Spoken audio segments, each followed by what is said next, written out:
Buongiorno, ben ritrovati, buon sabato con Focus TG. Anche oggi il racconto del territorio, non solo in Veneto ma anche a nord-est. Molte le notizie di cronaca, fra poco ci collegheremo a Pieve del Grappa con Heidi Kaliman per la notte di paura vissuta per due famiglie, un 14enne e un 13enne che erano scappati di casa ieri dopo il rimprovero per un brutto voto. Non ha passato una notte all'addiaccio in mezzo ai boschi e stamattina sono stati ritrovati. E poi c'è anche la polemica sul contributo d'accesso. Ci collegheremo con Filippo Fois a Venezia perché ci sono dei sistemi fai da te per non pagare il contributo d'accesso. È polemica, il Comune vuole denunciare gli autori di questi sistemi. Avremo proprio uno degli inventori di questi sistemi in collegamento in diretta. La cronaca comunque si impone in primo piano, e la cronaca anche da nord-est, come dicevamo. C'è una nuova tragedia della strada a Spilimbergo.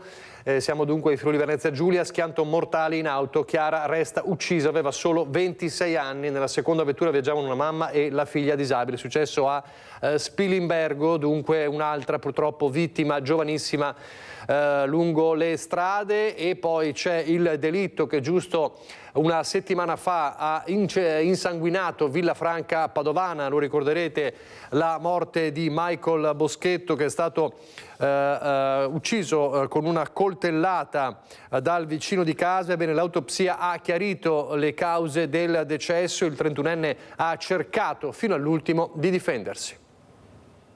Una coltellata letale che ha perforato un polmone. Michael Boschetto è morto dissanguato. Il 31enne di Villafranca Padovana, ucciso una settimana fa nel cortile della sua abitazione dal suo vicino di casa, Giacomo Friso, in carcere per il delitto, ha tentato fino alla fine di difendersi. Il medico legale che ha eseguito l'autopsia ha rilevato anche ferite d'arma da taglio sul palmo della mano sinistra e sullo zigomo, segno che ha cercato di proteggersi dai colpi, ma uno l'ha raggiunto al torace ed è stato fatale. Boschetto si è difeso dall'aggressione, provocando a sua volta delle fratture a Giacomo Friso, il 34enne vicino di casa, che è accusato di omicidio volontario premeditato. Michael Boschetto dunque è morto in pochi minuti senza riuscire a chiedere aiuto, mentre Friso scappava nascondendosi prima nel giardino di casa di un poliziotto della Digos, che poi, vedendolo fuggire, è riuscito a rintracciarlo ed arrestarlo. Tra i due ragazzi le accredini duravano da molti anni. A metà aprile Friso si era allontanato da una comunità di recupero dove viveva ed era tornato a Villafranca, mostrandosi spesso agitato e andando in giro con un coltello, arma che per sua stessa missione aveva poi nascosto nel cortile di casa di Boschetto fino all'aggressione fatale avvenuta sabato scorso all'alba. Dal delitto di Villafranca al femminicidio di Margherita Ceschin, con le ultime novità nel processo. La tesi accusatoria contro il signor Lorenzon, basata sul movente economico, si dimostra contraddittoria e quindi molto fragile e per noi infondata. Non si sborsano milioni di euro in un'unica soluzione nell'immediatezza, piuttosto che pagare 10.000 euro al mese alla moglie. Mi sembra veramente che sia al di fuori di qualsiasi ragionevolezza economica. La tesi della ricompensa milionaria per i sicari domenicani dell'ex moglie non regge per l'avvocato Fabio Crea, difensore di Enzo Lorenzon, l'uomo di Ponte di Piave accusato di essere il mandante dell'omicidio di Margherita Ceschin, la donna trovata morta a Conegliano poco meno di un anno fa. Difficile quindi che l'80enne, che secondo l'accusa era stanco di pagare 10.000 euro di alimenti al mese, avesse prospettato un guadagno oltre il milione di euro per i mandanti materiali del delitto. Crea ne fa una questione di logica. Vorrei ricordare che Lorenzon è da sempre un uomo d'affari, quindi da un punto di vista economico gli affari li ha sempre saputi valutare. Non solo, la difesa contesta anche un altro punto, ovvero che Lorenzon odiasse smisuratamente l'ex moglie. Questo risentimento non è a nostra conoscenza, non emerge dagli atti, quindi riteniamo che sia un'ipotesi piuttosto tra l'azzardato e il non dimostrato. Archiviata invece la posizione della compagna di Lorenzon, di Lazy Guzman, inizialmente sospettata di essere una delle registe del delitto, rientrerà in scena più avanti solo in qualità di teste. Sono soddisfatto del fatto che la persona mia assistita è stata scagionata, ma è anche vero che sono profondamente deluso perché si è andati a distruggere la vita a distruggere la vita di una persona che è stata 20 giorni in carcere. Non poteva neanche immaginare. Questa è la delusione grossa che ha la signora. E poi c'è il cordoglio a Motta di Livenza per la morte del 53enne che è morto dopo un intervento, un'operazione chirurgica alla spalla a San Vito al Tagliamento. Ci sono, lo ricordiamo, 2 medici indagati. Si era sottoposto a un ordinario intervento chirurgico di ortopedia, ma è stato trovato senza vita poche ore dopo nel letto della sua stanza all'ospedale di San Vito al Tagliamento. La procura di Pordenone, per far luce sulle cause del decesso, ha disposto l'autopsia sul corpo della vittima, Diego Rulli, 53 anni, di Motta di Livenza. La tragedia è avvenuta lo scorso 24 aprile nel nosocomio della destra Tagliamento, dove il 53enne era stato operato alla cuffia dei rotatori. L'esame autoptico, che sarà eseguito dal medico legale Antonello Cirnelli, è in programma per mercoledì mattina alle 10 nella cella mortuaria dell'ospedale di Pordenone. Per far luce sulla vicenda, come atto dovuto a tutela delle garanzie difensive, la procura ha aperto un fascicolo d'inchiesta indagando per omicidio colposo l'ortopedico e l'anestesista che hanno eseguito l'intervento. Secondo quanto emerso, sembra che tutti gli esami preoperatori risultassero nella norma e che il 53enne fosse in perfette condizioni di salute. All'autopsia potranno essere nominati anche i periti degli indagati. Ancora la cronaca, ma siamo nel Padovano, traditi da un GPS nel furgone. 2 rapinatori sono stati seguiti e arrestati dalla polizia prima che mettessero a segno un assalto a un bancomat.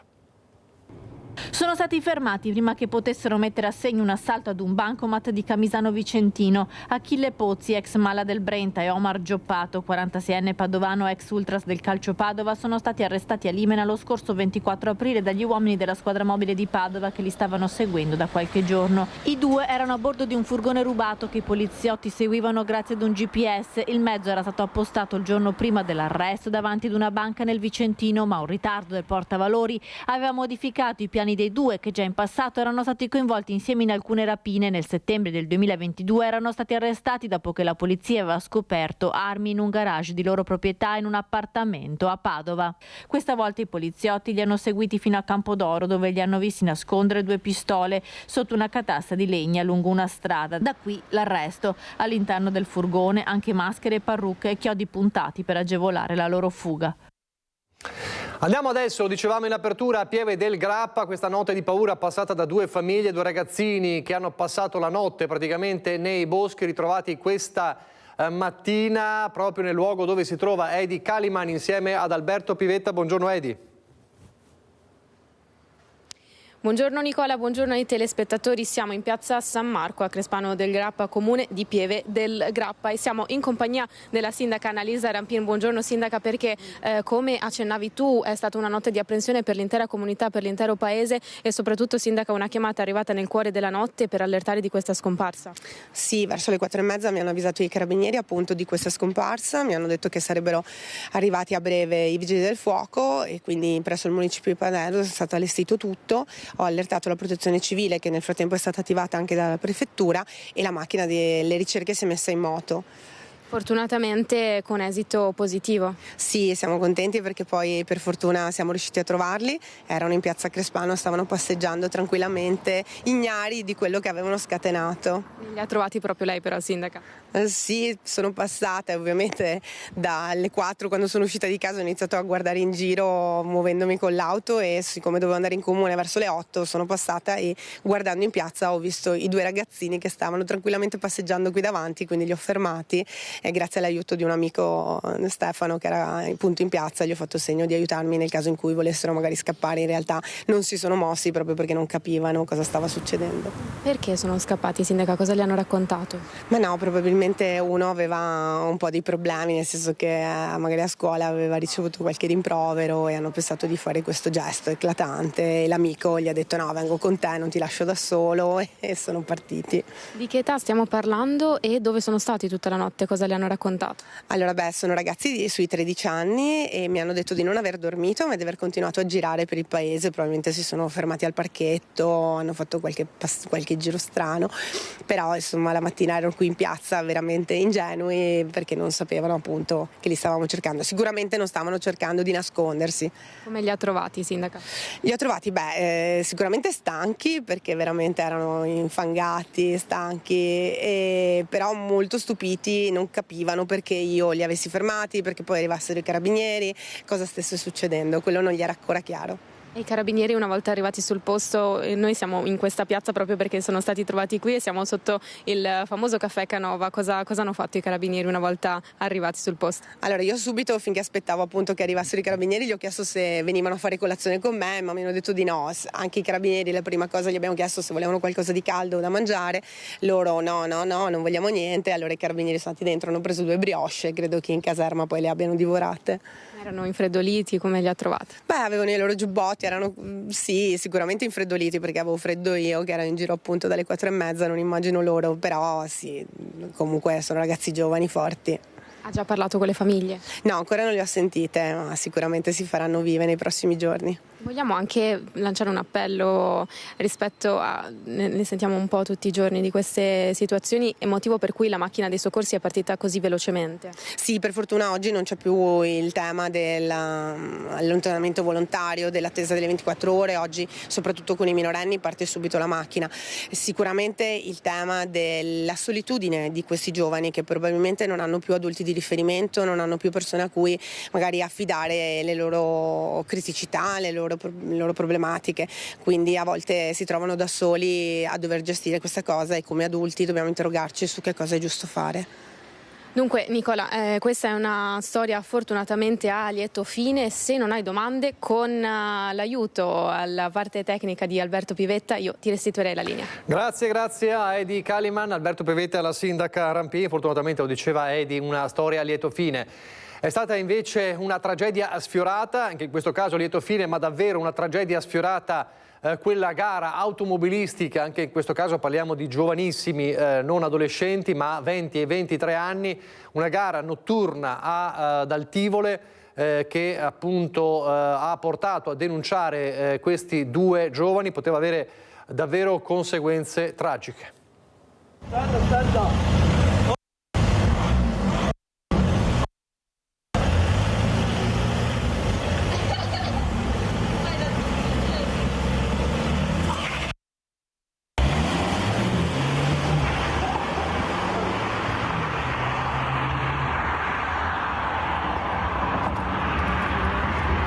Il rombo dei motori, le risate dei ragazzi che hanno assistito alla gara improvvisata e clandestina fra auto di grossa cilindrata e poi la partenza a folle velocità in una delle vie centrali di Altivole. Il video postato subito dai giovani su TikTok e Instagram e poi finito su tutti i social. Il monitoraggio costante dei carabinieri ha consentito di arrivare alle immagini shock della folle corsa in paese. Una bravata dopo una serata trascorsa in un bar che si trova proprio nei pressi della partenza. Le 2 auto fianco a fianco, al centro lo starter e poi il via, qualche metro, una curva e poi la frenata violenta passando sopra un dissuasore di velocità. Poteva essere una tragedia se solo in quell'istante fosse transitato un altro veicolo. 2 macchine guidate da 2 ragazzi molto giovani che hanno impegnato entrambe le corsie di un tratto stradale piuttosto frequentato anche all'ora della notte in cui è avvenuta questa gara e che appunto si sono sfidati per diverse centinaia di metri ad altissima velocità. I 2 automobilisti del posto sono stati denunciati. Si tratta di un 20enne neopatentato impiegato e un 23enne di origini albanesi operaio. I carabinieri di Castelfranco stanno ora cercando di identificare lo starter che in centro tra le 2 auto ha dato il via alla corsa. Lo starter sarebbe un avventore del bar che non ha legami con i 2 ragazzi che si sono sfidati alla guida dei veicoli. Stiamo cercando di identificare anche lui perché risponderà dello stesso reato commesso da chi era alla guida delle macchine. Una volta identificati i 2 giovani automobilisti sono stati convocati dai carabinieri. Hanno compreso, spiega il comandante, il gesto sconsiderato ed hanno assicurato che si è trattato di un fatto isolato. Ci tengo a precisare che i 2 giovani hanno compreso la gravità del gesto perché appunto avendo interessato un tratto in curva in contromano questa bravata poteva assumere dei contorni molto spiacevoli se non tragici. Rischiano in caso di condanna una reclusione da 6 mesi ad 1 anno, una pena pecuniaria dai 5.000 ai 20.000 euro, la confisca della macchina, una Audi e una Volkswagen, e a livello amministrativo la sospensione della patente da 1 anno a 3 anni, ora al vaglio della prefettura di Treviso. E c'è lo sconcerto ovviamente di Altivole e dei residenti per quanto accaduto. Via Brioni è trafficata a tutte le ore. Una strada non larghissima. Poco dopo la partenza della gara clandestina c'è subito una curva e poi il dissuasore di velocità. Insomma, pericolosa soprattutto perché le due auto hanno occupato entrambe le corsie. I cittadini scuotono la testa, sono giovani e forse non si rendono conto di una bravata che poteva costare caro a tutti, anche ai numerosi spettatori assiepati a bordo strada, appassionati delle rischiosissime e sconsiderate manovre, con in mano il cellulare per riprendere l'attimo della partenza. In una provincia, la Marca, dove già si registrano tanti incidenti stradali e troppe le vittime, soprattutto giovani. Fatti che non dovrebbe succedere, che non dovrebbe farsi, ma qua, siccome che qua abbiamo un bar che è frequentato tantissimo da giovani e probabilmente, ma fino che va bene e quando che non va bene sono problemi seri. Cioè, ma cosa è che esiste tutta questa gente? Anche i giovani che fanno gare. Ora i carabinieri continueranno le indagini per accertare che questa fosse davvero una corsa isolata e per identificare chi si è reso partecipe attivo della corsa, lo starter, che a quanto pare sembra essere un avventore del bar sconosciuto ai due automobilisti. Intanto gli investigatori dell'Arma rimangono in pattuglia sul web per monitorare social e verificare che non ci siano altri gesti irresponsabili. L'appello dei carabinieri è sempre lo stesso, di prestare massima attenzione perché anche una sola disattenzione può costare cara. Ancora giovani e giovanissimi, minorenni e un 18enne, una violenta zuffa in un parco e tutto questo per una foto. I ragazzi erano visibilmente in stato confusionale e ubriachi, proprio ubriachi. Ore 22 del 1° maggio, urla e minacce fra un gruppo di ragazzini al parco Augusto Daolio di Musano di Trevignano. Un 18enne e una 16enne di Valdobbiadene si sono dati appuntamento con due ragazze 17enne di Musano per chiarire una situazione. Dalle parole agli spintoni, il litigio si è trasformato in quasi rissa con tanto di spranga. E quindi anche l'uso di questo strumento, di questa mazza, che poi i carabinieri non è neanche trovato, però era visibilmente proprio una spranga fondamentalmente. Chi teneva in mano? Teneva in mano il ragazzo, il maschio. Una ragazza era fidanzata di questo ragazzo, però era, come dire, ubriaca come ragazzo. Mentre le altre due ragazze erano dei dintorni e a quanto ho capito era nato un bisticcio dovuto proprio, una cosa sciocca, a una foto messa su Instagram. Su segnalazione di alcuni residenti vicino al parco, i carabinieri sono subito intervenuti dalla vicina centrale operativa di Montebelluna. Sul posto i militari hanno identificato la coppia proveniente da Valdobbiadene. Questi ragazzi di Valdobbiadene sono scesi in velocità a Musano per incontrarsi con queste ragazze di Musano affinché togliessero sta foto. Veramente io mi immaginavo che succedesse un omicidio. La coppia, provando a scappare in auto, prima dell'arrivo della pattuglia si è scontrata contro un'auto in sosta. Sì, la macchina di mio fratello era parcheggiata qui e loro provando a scappare l'hanno danneggiata. Non sono state presentate né querela né referto medico. L'episodio si è concluso senza ulteriori complicazioni, ma ha evidenziato l'importanza dell'intervento tempestivo delle forze dell'ordine per prevenire situazioni potenzialmente pericolose. Spesso vengono qui ragazzini a spacciare e andrebbe chiuso la notte, ma i cancelli sono danneggiati, quindi è sempre aperto e quindi come residenti chiediamo un po' di più sicurezza e un intervento da parte dell'amministrazione. Pronta la risposta del sindaco di Trevignano, Franco Bonesso. Non esiste un problema sicurezza così grave nel nostro comune di Trevignano. Il parco è un bellissimo ambiente in cui molti giovani e famiglie si ritrovano. Sicuramente dovremmo porre un po' più di attenzione e prossimamente c'è anche l'intenzione di installare delle telecamere.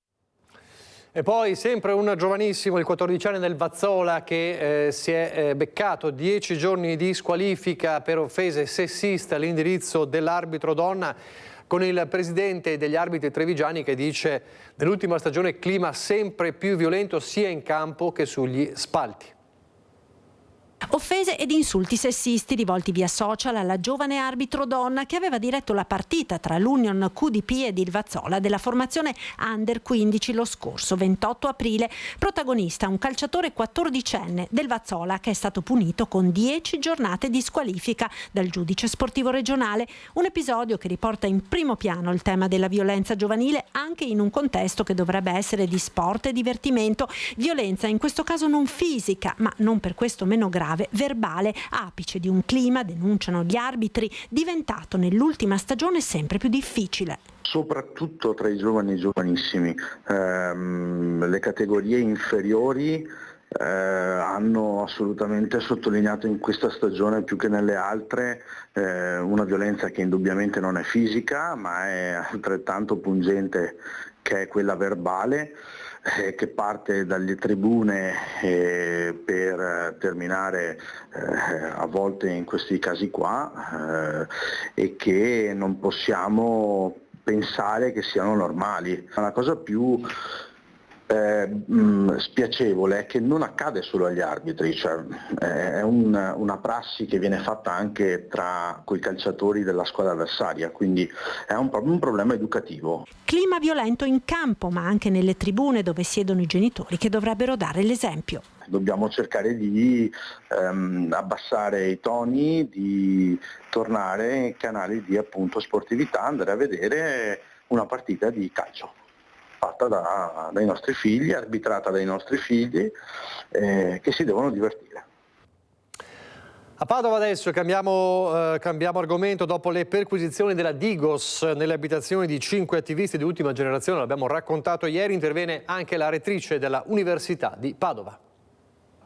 L'attuazione di politiche a favore della sostenibilità è uno degli obiettivi principali del nostro Ateneo. Per questo motivo inviterò il rettorato i rappresentanti di ultima generazione, studentesse e studenti coinvolti nella perquisizione per raccontare loro in che cosa consiste l'impegno dell'università sul tema ambientale. Le parole sono di Daniela Mapelli, rettrice dell'Università di Padova, che dopo le perquisizioni della Digos su disposizione della Procura a casa di 5 attivisti di ultima generazione ha annunciato di volerli incontrare per avviare un dialogo. Tra i giovani ambientalisti che ieri sono stati portati in questura per formalizzare l'accusa per cui sono indagati ci sono un dottorando in chimica, una dottoranda in psicologia, una psicologa, una neolaureata in biotecnologie e la 17enne studentessa protagonista delle azioni durante le messe di Natale e Pasqua.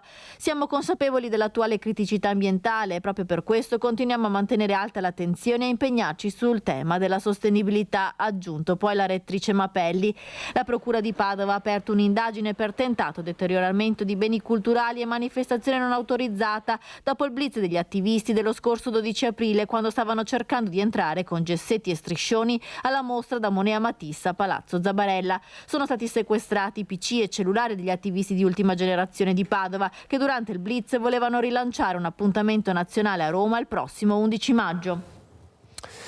A proposito di presidi, nuovo blitz dei militanti di 100% animalisti per protestare contro le politiche di soppressione degli orsi decise dalla provincia autonoma di Trento. Questa mattina gli attivisti, come vedete nelle immagini, hanno bloccato un ingresso dell'autostrada del Brennero al casello di Verona Nord, esponendo uno striscione contro il Trentino. Sono arrivate alcune pattuglie della Polizia di Stato e successivamente gli agenti hanno identificato i militanti che al termine del blocco hanno fatto sapere che la protesta del movimento non si fermerà. Nessuna tregua, dicono gli attivisti, a chi usa gli orsi da eliminare per poter costruire piste da sci, alberghi e attuare speculazioni edilizie. Altro che orsi problematici, hanno dichiarato.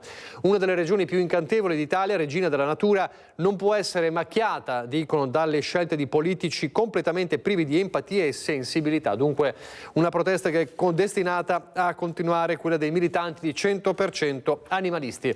Una protesta c'è stata anche, lo sappiamo, a Fossò per questa sfilata di moda e motori che c'è stata qualche giorno fa nei luoghi dove fu uccisa la povera Giulia Cecchettin, ma chi ha organizzato questo evento non ci sta.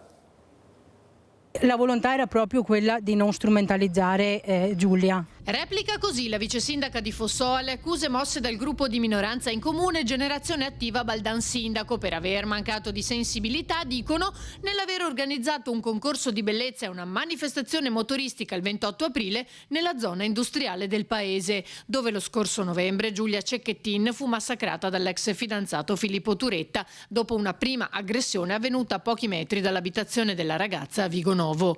Accuse mosse anche agli organizzatori che però vengono rispedite al mittente. C'è da dire anche, e lo preciso, che alla mattina, quando ci siamo incontrati con gli organizzatori, fra di noi abbiamo avuto un momento di raccoglimento ricordando questo fatto, che non è stato proprio voluto farlo platealmente, e poi nel pomeriggio, prima dell'inizio del concorso, il responsabile di Miss Riviera del Brenta ha ricordato alle ragazze come ci si deve comportare proprio per il posto in cui stiamo facendo questa manifestazione. Sottolineo anche che Miss Riviera del Brenta durante l'anno fa tutta una serie di attività proprio contro la violenza sulle donne. Lo ritengo uno stucchevole tentativo di strumentalizzare un dramma che ha particolarmente scosso la nostra comunità per questioni politiche. Non è questo il contesto, penso che le azioni che dobbiamo fare siano diverse, non abolire le manifestazioni. Calore si chiede inoltre come mai l'opposizione si sia fatta avanti solamente a poche ore dall'evento e non a suo tempo, quando invece era stato annunciato, e aggiunge: noi con i cittadini parliamo costantemente e io vi garantisco che in questa settimana non ho trovato una sola persona che mi abbia detto avete fatto male. Tra l'altro, come diceva anche il sindaco, la manifestazione ha coinvolto circa 20.000 persone, la maggior parte persone giovani che non hanno mai posti dove potersi incontrare e aggregare. La festa è andata benissimo, c'è stato il drift, la zona del fuoristrada, la zona street food, c'è stata una grande allegria, quindi abbiamo celebrato la vita e la speranza. E mi permetto anche di dire a questo punto, anche se in maniera del tutto strumentale l'hanno tirata fuori loro, a questo punto la dedichiamo proprio alla nostra Giulia, questa bellissima giornata di festa. I problemi della scuola, pensate, 5 ore di auto al giorno da Marcon a Cortina per poter insegnare la storia di un insegnante, di un professore, un'odissea in attesa di sapere che cattedra gli verrà assegnata il prossimo anno. L'intervista di Filippo Fois. Com'è la vita facendo 5 ore di macchina al giorno?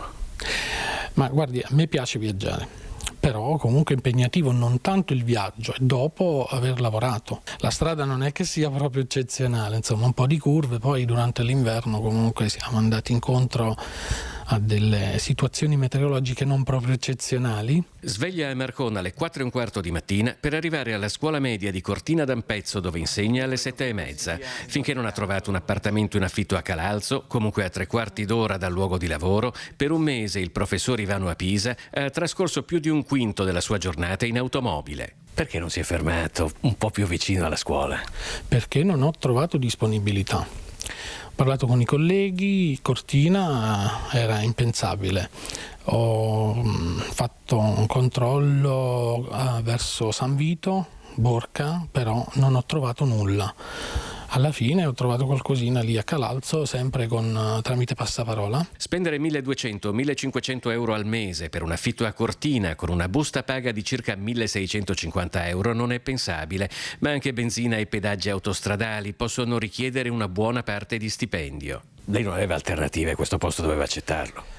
No, non avevo alternative. Nel 2022 ho partecipato a questo concorso, l'ho superato, però l'unica possibilità era quella di Cortina, l'unico posto disponibile per questo concorso rimasto, e quindi prendere o lasciare. Allora lì un po' titubante, poi alla fine ho detto vado. A Pisa sa di non essere certo l'unico insegnante in queste condizioni, anzi racconta che c'è anche chi deve affrontare difficoltà maggiori, vuoi per questioni logistiche, vuoi perché magari giovane genitore. Il mio futuro lo vedo a scuola. A Cortina non lo so, è un ambiente eccezionale con ragazzi eccezionali, con docenti eccezionali, però bisogna vedere anche per il prosieguo cosa accadrà. Quindi non lo so, probabilmente scenderò di nuovo a Venezia, andrò alle superiori, non le so dire nulla. Andiamo a Venezia, fra poco in diretta parleremo del caso dei sistemi, chiamiamoli così, anticontributo d'accesso. Il Comune vuole denunciare questi sistemi e intanto ieri il sindaco ha fatto un po' il bilancio a 8 giorni dall'inizio dell'esperimento. 700.000 euro. È quanto incassato dal Comune di Venezia nei primi 8 giorni di introduzione del contributo d'accesso, una cifra superiore alle aspettative. Probabilmente supererà il 1 milione al termine di questa prima fase sperimentale di 11 giorni continuativi. Ma non è questo che interessa, evidenzia il primo cittadino. Ciò che conta è dare un segnale. Un segnale culturale alle persone che vengono a Venezia, e credo che questo sia passato, di difendere la città. Lo ha detto anche il Santo Padre l'altro giorno. Venezia è una città fragile e tutti devono mettersi una mano sulla coscienza, perché dobbiamo lasciarla almeno così com'è, non peggiorarla, dobbiamo tutelarla per le prossime generazioni. È una questione etica, tutti capiscano che sono ben accolti a Venezia, tutti devono rispettarla, è il rispetto la misura di questa cosa. Poi se ci vogliono dare adito alle polemiche, per si scrive i giornali, se va benissimo tutto, ma sono minoritarie, la città sta andando avanti in silenzio, la foresta cresce, poi c'è qualche albero che cade e fa rumore, pazienza, ce ne faremo una ragione. La realtà è che l'aspetto culturale, che questa città va protetta e va rispettata, piano piano sta passando, per cui avremo un turismo sempre più bello proprio perché vivrà la città in maniera serena. Intanto, a una settimana dall'entrata in vigore, è stato anche diffuso il dato totale. I visitatori giornalieri paganti sono stati 15.077. Per quanto riguarda invece le esenzioni, 53.116 ospiti in strutture ricettive del Comune, 3.047 i residenti in Veneto. I controlli svolti al 7° giorno hanno verificato in totale 11.890 QR code, senza rilevare particolari criticità. Nel frattempo, fa sapere il sindaco, prosegue anche il lavoro per arrivare a una regolamentazione degli affitti brevi, altro fattore che alimenta l'overtourism. La proposta, dice, è quella di creare un registro dei locatori su cui ci si potrà iscrivere volontariamente, rispettando le caratteristiche di gestione dell'appartamento. Se vogliamo iniziare, ha concluso Brugnaro, bisogna farlo con un accordo che sia il più possibile accettato. E intanto, come dicevamo, cominciano a fioccare i sistemi contro il contributo d'accesso, e allora Filippo Fois a Venezia ci racconta quanto sta accadendo. Buongiorno Filippo. Buongiorno Nicola, buongiorno ai telespettatori di Rete Veneta. Sì, in effetti non tutti a Venezia, l'abbiamo detto, hanno gradito, anzi tra i residenti direi che in pochi hanno gradito il fatto che per entrare nella propria città si debba far vedere un biglietto. C'è chi, come i due ospiti che ho qui, che non si conoscevano, sono conosciuti proprio in questa occasione, sono due privati cittadini che hanno intrapreso due iniziative che adesso vi raccontiamo. Si tratta di Alessandro Tonin e Marco Rosasalva. Ci sono varie esenzioni per non pagare il ticket, una di queste è essere amico o conoscente di un residente a Venezia città. Ebbene, nel caso di Alessandro Tonin, diciamo, questa cosa si è ampliata al massimo, perché lei addirittura ha fatto un sito internet attraverso il quale si diventa, tra virgolette, amici e ci si scambia il QR code. Assolutamente sì, ho fatto questo sito che si chiama nocda.com, nel quale i residenti a Venezia possono caricare dei codici per invitare amici, e le persone che vogliono venire a vedere la città e condividono la nostra idea di una città aperta, e che quindi condividono, possiamo dirci amici con loro in quanto condividiamo questi ideali, possono utilizzare uno di questi codici per registrarsi sul sito del comune senza scopo di lucro, senza pagare. Quindi uno scambio, ci sono dei donatori che sono i veneziani e poi naturalmente dei visitatori che si prendono il QR code. Assolutamente sì, questa è l'idea. Senta, al comune non è piaciuta moltissimo questa idea, tant'è vero che si parla di una denuncia alla polizia postale. Guarda, mi dispiace che non sia piaciuta al comune, dopodiché io non so quale norma sia stata infranta. Se mi viene detto quale norma viene infranta con questo atto di amicizia, capiremo che cosa fare con il sito, se chiuderlo, se cambiare le modalità o qualsiasi altra cosa. Lei è in grado di dirmi più o meno quanti QR code sono stati generati, quindi quante esenzioni? Guardi, quante esenzioni generate non glielo posso dire perché non vengono tracciati gli accessi al sito. Dopodiché posso dirle che molti veneziani hanno caricato dei codici, anche questo in maniera anonima, e comunque hanno caricato circa 200 codici, che vuol dire fino a circa 2000 esenzioni. Caspita, in questi 10 giorni? No, in questi 2 giorni. 2 giorni che è aperto. 3 giorni da questa settimana. Quindi ha preso parecchio piede, dobbiamo dire. Marco Rosasalva, invece, i turisti li va a trovare di persona, nel senso che offre delle esenzioni al contributo d'accesso, conoscendoli al momento, le dice, perché nel momento in cui li ho conosciuti sono conoscenti. Sì, io non ho le competenze di Alessandro, quindi faccio le cose in maniera un poco più artigianale. Ho pensato di andare in un luogo di accesso, in particolare sono stato davanti alla stazione ferroviaria e presentandomi, stringendo la mano alle persone che arrivano, ho consegnato loro, a chi voleva ovviamente, un codice di esenzione. Sono questi tutti ufficialmente miei conoscenti, perché dico il mio nome, ci guardiamo in faccia e ci possiamo riconoscere, e quindi sono esentati. La motivazione di questo non è per dar fastidio al comune ovviamente, né per togliere soldi alle casse del comune, ma è semplicemente per dimostrare, devo dire la parola, l'assurdità del sistema, perché è impossibile chiudere una città in questa maniera e dividere tutti esclusivamente in due categorie, i residenti e i turisti. La città è una città e quindi ci sono mille motivazioni per venire qua. Che non sono... Senta, anche qua, anche nel suo caso, non è piaciuta tanto, nel senso che la polizia locale in effetti è arrivata poi. Sì, mi hanno controllato, mi hanno trattenuto un poco, mi hanno preso i documenti, mi hanno chiesto che cosa stavo facendo e eravamo sia loro che io un poco perplessi della situazione, perché non mi hanno contestato niente in particolare, perché effettivamente quello che sto facendo in coscienza penso che sia completamente illecito, tant'è che appunto è quello che è permesso dal portale del comune. Allora, ringraziamo Marco Rosasalva e Alessandro Tonin, sono due residenti di Venezia che hanno preso queste due iniziative possiamo dire, per esprimere il proprio dissenso al contributo d'accesso, e naturalmente il dibattito rimane aperto, lo rimarrà ancora per parecchio, io credo. Per ora però da Venezia è tutto, vi restituiamo la linea.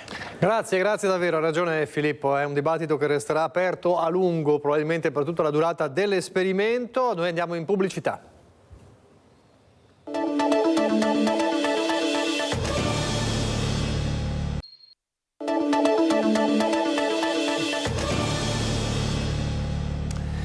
Rieccoci in diretta con Focus TG, e allora da oggi è ufficialmente aperta al traffico il tratto dell'innesto della Pedemontana con la 4 Brescia-Padova. Ieri lo abbiamo raccontato e lo rivediamo adesso nel servizio di Daniele Garbin, c'è stata l'inaugurazione. La superstrada pedemontana veneta da oggi a Montecchio Maggiore è ufficialmente interconnessa con la A4 nelle due direzioni Milano-Venezia. Gli ultimi 1200 metri rimasti sono stati inaugurati oggi con l'ultimo taglio del nastro che riguarda l'intera infrastruttura. Gli ultimi lavori hanno richiesto un complesso coordinamento con i cantieri dell'alta velocità ferroviaria. Sono stati completati gli svincoli a livelli sfalsati, il rifacimento del cavalcaferrovia, le gallerie sottostanti, una nuova corsia di emergenza e il nuovo casello con gli spazi annessi. L'interconnessione è attiva da domani mattina alle 8 perché ho il tempo proprio fisico di spostare tutte le attrezzature, e il casello per fine giugno lo apriremo e successivamente, ma poche settimane dopo, anche tutto il piazzale antistante, che prevede peraltro un parcheggio importante di 300 mezzi e 15 pullman, e quindi darà un sollievo anche alla viabilità locale non di poco conto. I lavori iniziati nel 2011 con oltre 2 miliardi e 200 milioni di investimento saranno conclusi entro quest'anno. L'aver realizzato finalmente il collegamento con la A4 rappresenta il raggiungimento di un obiettivo strategico fondamentale per l'economia dell'Ovest vicentino. Montecchio credo che sia un punto proprio strategico, perché è un insieme di opere così che gravitano su un paese che non è piccolo ma non è neanche così grande, è abbastanza un unicum tra virgolette, quindi è stato un cantiere complicato anche per questo, e anzi io ringrazio pubblicamente i sindaci sia di Montecchio che di Brendola che hanno sopportato per anni questo disagio, e spero che gli renderemo il merito di aver sopportato questo migliorando la viabilità dopo. Oltre al miglioramento della viabilità, i residenti ora attendono chiedono un abbassamento delle tariffe autostradali per un'opera che ha previsto il punto di pareggio degli investimenti effettuati tra 9 anni. Magari avere prezzi leggermente più bassi favorirà sicuramente l'utilizzo, però il fatto che questa sia interconnessa alla A4 secondo me dà la svolta effettiva per la funzionalità della Pedemontana, perché queste sono due viabilità importanti che interconnesse veramente per le nostre aree, per il Veneto, e penso tutto sia proprio una svolta di infrastrutture, che finalmente il Veneto ha un'infrastruttura degna del nome infrastruttura. Pedemontana completa dunque, ma per qualcuno i conti non tornano. La superstrada Pedemontana Veneta è una grave minaccia per il bilancio regionale e dunque per le tasche dei veneti. A dirlo è il consigliere regionale Andrea Zanoni, che richiama l'attenzione sulle possibili ripercussioni di questa situazione per le spese e gli investimenti per la sanità e il sociale. Va comunque detto che l'opera è di grande importanza per il territorio, che aveva bisogno di una viabilità adeguata alle sfide del futuro. Posto questo paletto, però, c'è chi punta il dito sull'andamento degli incassi nei primi mesi di esercizio della superstrada. Purtroppo le entrate da pedaggio risultano essere circa 80 milioni di euro l'anno. Il problema è che la Regione si è impegnata a dare al privato per 39 anni un canone pari a 300 milioni di euro l'anno. Questo cosa significa? Che la differenza, 220 milioni di euro, li deve mettere il cittadino, il contribuente veneto. Uno sbilanciamento fra il rischio di impresa e impegno della parte pubblica che secondo l'opposizione potrebbe andare a gravare sulla già delicata situazione del sociale e della sanità veneta. Invece di investire i soldi delle tasse dei cittadini in servizi impegnativi per le case di riposo, gli aiuti per mettere a posto la sanità per quanto riguarda le liste d'attesa, i medici di medicina generale che mancano, li dovrà mettere per coprire il buco della Pedemontana. La richiesta del governatore Luca Zaia è una sola: rivedere la convenzione con il privato. Una superstrada troppo costosa, che ci costa troppo ogni anno e che viene percorsa da poco flusso di traffico, ed è il problema per il quale abbiamo poche entrate e le uscite invece per il privato sono molto alte, e quindi bisogna rinegoziare il tutto. La politica ancora, ma ci caliamo su Bassano. Resta sempre bollente il tema della sanità in città e c'è chi propone uno sportello per gestire il rapporto tra cittadini e ULSS 7 Pedemontana. Se la sanità non va dal cittadino, allora ci pensa il comune. Parafrasando parecchio un vecchio detto, si spiega in 2 parole la proposta del candidato sindaco di Bassano Roberto Campagnolo per sanità e sociale. L'idea è presto detta: uno sportello fisico comunale in grado di dare assistenza gratuita di persona al telefono e online. Un'ancora per i cittadini che possono trovare difficoltà nel rapporto con il San Bassiano e l'ULSS 7 Pedemontana, come abbiamo imparato anche dalle tantissime segnalazioni che sono arrivate nel corso degli ultimi anni. Il comune creerà questo sportello, si chiama Salute in Comune, dove fisicamente ci si potrà recare per avere assistenza nella compilazione delle domande, delle carte, delle richieste di visita, e anche per avere un feedback rispetto ai tempi delle liste d'attesa. Qualcuno troverà un supporto nella prenotazione delle visite, a volte non semplice, fra sedi lontane da raggiungere e tempi lunghissimi. Qualcun altro avrà informazioni sulle procedure ospedaliere e qualcun altro ancora potrà ricevere aiuto nella compilazione di documenti, moduli e richieste. Ci sarà anche un servizio dedicato al sociale e un aiuto nella risoluzione delle lamentele. Oltre ad esserci uno sportello fisico nella sede comunale, si pensava anche di prevedere degli appuntamenti settimanali nei singoli quartieri. Un punto di riferimento per la popolazione, la cui idea sarà certo nata durante il confronto con i tantissimi cittadini che si erano recati ai banchetti della raccolta firme per una sanità diversa e dalle tantissime segnalazioni giunte sull'organizzazione della sanità pedemontana. Intanto è ufficiale: il partito Non Moderati sostiene la candidatura di Nicola Finco ed emergono anche le priorità comuni del programma elettorale.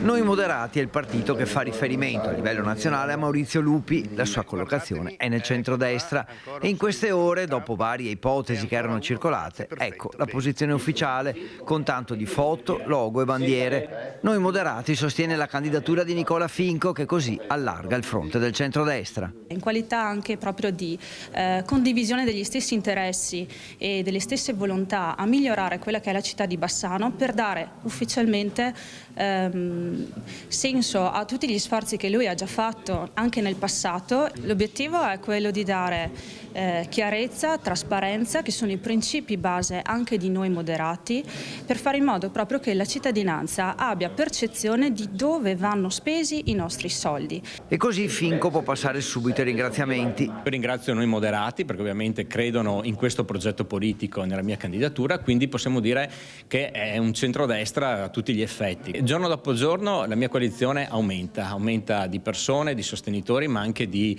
partiti che mi sostengono. Con Noi Moderati c'è intesa su 2 punti prioritari del programma. Il primo è trovare in destra Brenta l'equilibrio tra i gestori dei locali aperti fino a tardi, molti sono nuovi, e le richieste dei residenti di poter riposare senza schiamazzi, oltre alla necessità di parcheggi in quell'area. La zona destra Brenta, la zona via Angarano, è una zona che è stata riqualificata e si è rivitalizzata anche negli ultimi anni, però ovviamente bisogna trovare un equilibrio tra gli esercenti locali e i residenti, perché ovviamente negli ultimi tempi ci sono diverse lamentele.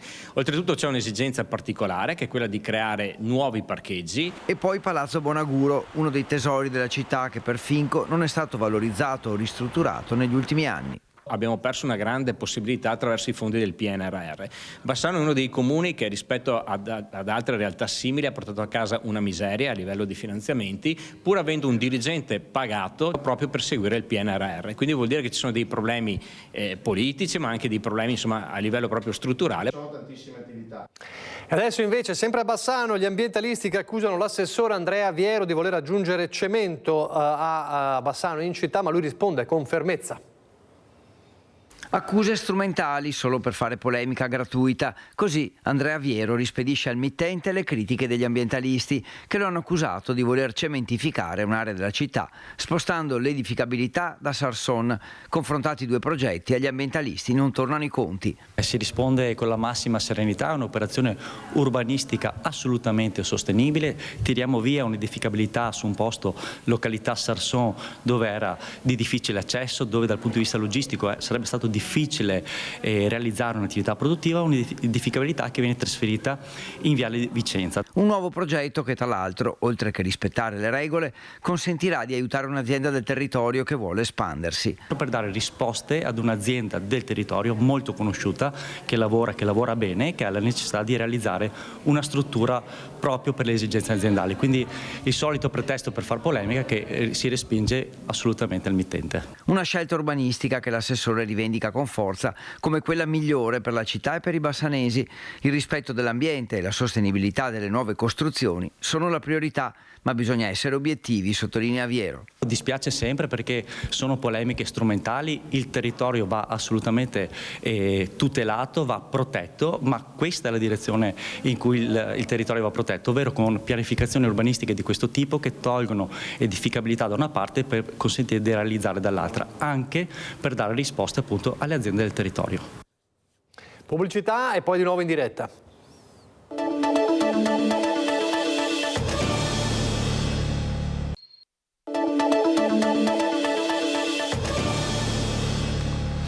Di nuovo in diretta con Focus TG. Allora vi faccio vedere adesso un video. Andiamo a Padova, c'è stato questa mattina il raduno dei centenari, l'obiettivo era battere il record del mondo, del Guinness dei primati. Vi faccio vedere il momento in cui viene annunciato il record che era da battere, il record che viene battuto, e poi ci colleghiamo con Valentina Visintin. Ecco il momento in cui viene annunciato il record, guardate. Ricordo, il record da battere nel 2016 è di 45 centenari riuniti nello stesso luogo. Oggi, dopo il notevole controllo e lungo controllo, la Fondazione Opera Immacolata Concezione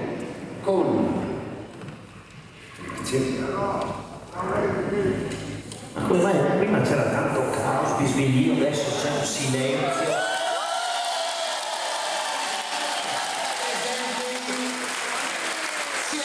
un nuovo titolo del Guinness World Record.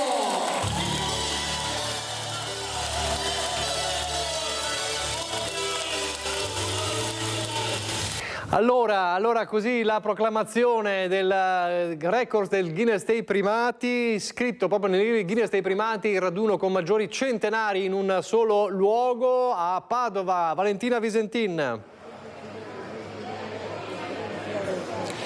È record 70 centenari radunati qui a Padova all'OIC, è record mondiale, battuto quello del 2016 dell'Australia, una grande soddisfazione per questo obiettivo raggiunto. Qui con me ci sono due dei protagonisti, il signor Walter che ha 103 anni e Romola, sua coetanea, che stanno facendo amicizia, si stanno raccontando le loro esperienze. 15 giorni. Faccio sentire. Chi è più vecchio dei voi due? Lei è nata prima.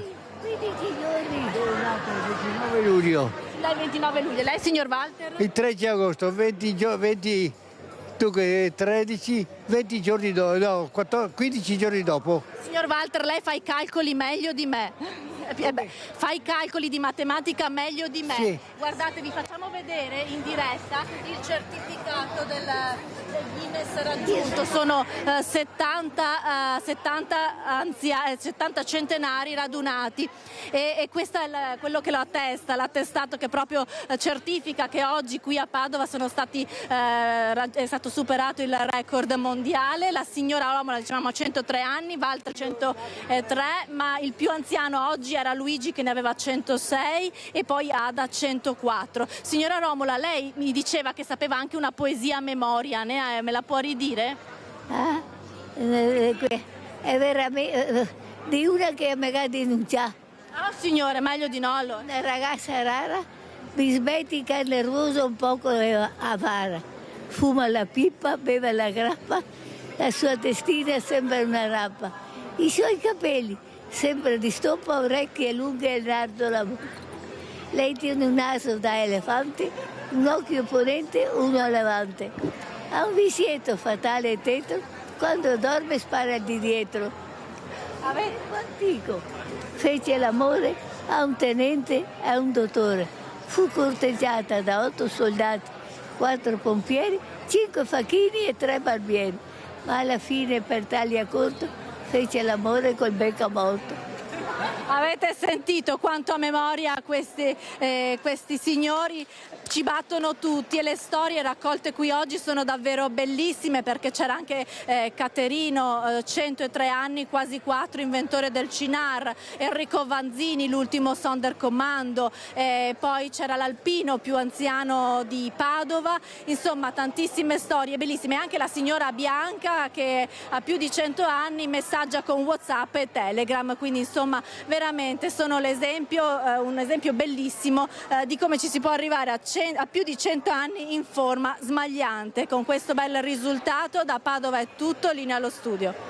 Grazie a Valentina Visentin, complimenti a tutti i centenari e gli ultracentenari riuniti, non solo per il record mondiale raggiunto, ma anche per davvero la loro tempra inossidabile. Andiamo a Marostica adesso, un importante ritorno, ce lo racconta Sharon Di Carlo. Giornata storica per Marostica, riapre il Castello Superiore dopo 4 anni. Sono qui con il sindaco Matteo Mozzo, buongiorno. Buongiorno a tutti i telespettatori. Possiamo dirlo finalmente?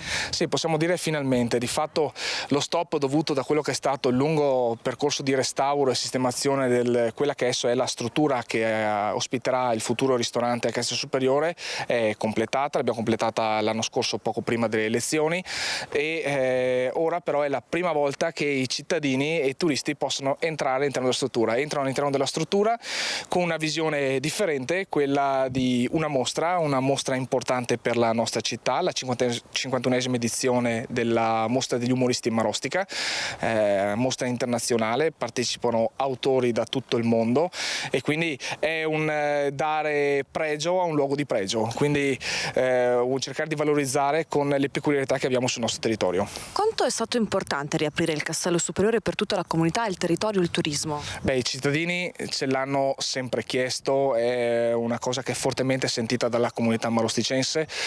Abbiamo fatto, è giusto dirlo, delle prove di apertura senza guardiania circa 2 anni fa e senza fare pubblicità tra l'altro, e purtroppo per la maleducazione delle persone abbiamo dovuto abbandonare l'idea del progetto in quanto abbiamo subito più atti vandalici, dalla rottura di vetrate e quindi l'ingresso in struttura, per fortuna con nessun danneggiamento a quello che era il cantiere in restauro. Abbiamo avuto tagli di fili elettrici, di linee importanti che illuminano tutta quanta la cinta muraria, con il rischio anche di trovare il malintenzionato fulminato, e dopo un'altra serie di piccoli di fatto vandalismi. Questo ci ha portato di fatto a collarci quelli che erano le malelingue, le malevoci, che non avevamo volontà di aprire ai cittadini il castello, perché purtroppo quando si è amministratore si decide anche con una visione d'insieme. Abbiamo fatto delle prove di apertura con l'associazione Carabinieri nel periodo estivo lo scorso anno, che hanno avuto un buon successo. Quest'anno, in vista del nuovo bando che uscirà appena dopo il periodo elettorale per le questioni legate al silenzio e la par condicio, uscirà un nuovo bando con gli ascolti di quelli che sono state le richieste da parte degli ristoratori interessati a prendere la struttura nei 2 bandi che sono andate eserte, quindi abbiamo cercato di migliorarlo sempre più, e sperando anche di aver superato lo scoglio del problema che si è fatto sentire dal primo momento, quello della mancanza nel trovare personale per i ristoratori interessati. Una struttura di questo tipo ha bisogno di 25 persone per poter partire, ed questa è la difficoltà più grossa. Non tanto la questione legata all'affitto. Comunque come amministrazione interverremo anche in altri modi, questo sarà oggetto di una prossima comunicazione, e oggi però finalmente riapriamo il castello a cittadini e turisti. Io ringrazio il sindaco Matteo Mozzo, che con questa bellissima vista dal castello superiore di Mavrostica vi restituisco la linea. Grazie a Sharon Di Carlo, e adesso chiudiamo con Vicenza, che ormai respira a pieni polmoni l'atmosfera alpina a meno di una settimana dalla adunata. Dalle vetrofanie alle decorazioni all'interno delle vetrine, alle bandiere per le strade, ai balconi che vengono addobbati, tutto è pronto per dare questo grande abbraccio all'arrivo degli alpini. Non c'è solo l'organizzazione ufficiale, ma la grande partecipazione emotiva dei privati che già da qualche settimana si preparano all'accoglienza. Dalle bandierine in strada e dalle finestre della città, negli assi viari in cui passerà lo sfilamento, alle aiuole riqualificate e addobbate per l'occasione con fiori che richiamano il bianco, il rosso e il verde, ai negozi che abbelliscono ognuno a modo suo la vetrina con i tricolori. Qui siamo in Corso Santi Felice Fortunato, dove spopolano le vetrine a tema. Vetrina a tema, sì, stiamo aspettando questa 95esima adunata degli alpini che si terrà il 10, 11, 12 maggio, e noi attraverso un artista locale abbiamo dato carta bianca e ci ha creato queste 2 vetrine apposta per dare il benvenuto agli alpini. Manifesti e scritte che si moltiplicano qui in città, a Vicenza, in attesa dell'adunata e dell'arrivo degli alpini, e questo è l'abbraccio di Viale San Lazzaro. Dal maxi striscione con il baby alpino che copre l'area di cantiere in Viale San Lazzaro, al temporary store in Corso Palladio di merchandising ufficiale dell'Adunata Nazionale Alpini, al negozio di stoffe in Piazza dei Signori in cui si veste, esposto in vetrina, un manichino da colonnello alpino, e poi in gelateria c'è chi si prepara a inventare i gusti del gelato a tema, e infine chi con vetrofanie offre il proprio benvenuto. Non vediamo l'ora che venga fatta questa festa, finalmente Vicenza viva, sarà ricca di iniziative e noi commercianti tifiamo per loro, sperando nel bel tempo, e che dire, abbiamo fatto noi tutta la nostra parte di vetrina e li aspettiamo. Ecco, cosa avete fatto nella vetrina? Abbiamo fatto un po' di tutto e di più, ovviamente gli sponsor, e abbiamo fatto fare questi adesivi con Viva gli Alpini, il Ciao Vecchio dall'altra parte, il classico Ciao Vecchio. Fatto ordinare bandierine, coccarde, tutto quello che è riguardante agli alpini noi le abbiamo messo veramente con il cuore. Un abbraccio che è anche quello di Media Nord-Est di Rete Veneta, che ovviamente seguirà in diretta tutti gli eventi della 95esima adunata di Vicenza. È tutto per questa edizione di Focus TG, grazie per averci seguito, arrivederci.